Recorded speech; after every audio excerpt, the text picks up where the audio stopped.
હરણી lake દુર્ઘટના કેસના મુખ્ય સૂત્રધાર નિલેશ જૈન, અલ્પેશ ભટ્ટ, બિનીત કોટિયાને કોર્ટમાં રજૂ કરાયા.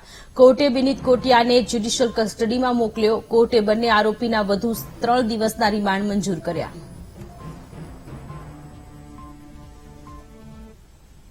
બંને આરોપીઓ જે ભાગીદારી પેઢીના મુખ્ય સૂત્રધારો છે, એમાં બંનેના જે હકીકતો મળે છે તે તમામ હકીકતોનું ક્રોસ વેરિફિકેશન અને પુરાવા ખંભાત નગરપાલિકાના જે પૂરા લેટર પેડ મળેલા છે એમાં અલ્પેશ ભટ્ટનો શું રોલ છે, કોણે આ કોન્ટ્રાક્ટ અપાવવામાં મદદગારી કરી છે, કોણ કોણ આ હિસાબોના જાણકાર છે, આ હિસાબો એમના વોટ્સએપ પર મોકલવામાં આવતા હતા.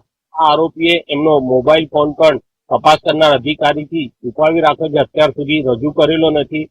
આ તમામ હકીકતો અને જે કોન્ટ્રાક્ટ મેળવવા માટેના જે ઈસમો છે, માણસો છે, એ લોકોએ જે મદદગારી કરી છે, તમામ બાબતની ઝીણવટભરી તલપરથી તપાસ કરનાર અધિકારી કરી રહ્યા છે. ત્યારે નામદાર કોર્ટે આજે બંને આરોપીઓના અલ્પેશ ભટ્ટ અને નિલેશ જૈનના વધુ રિમાન્ડ આપ્યા છે અને તારીખ 8/2 ના સાંજના 5 વાગ્યા સુધીના રિમાન્ડ આપ્યા છે.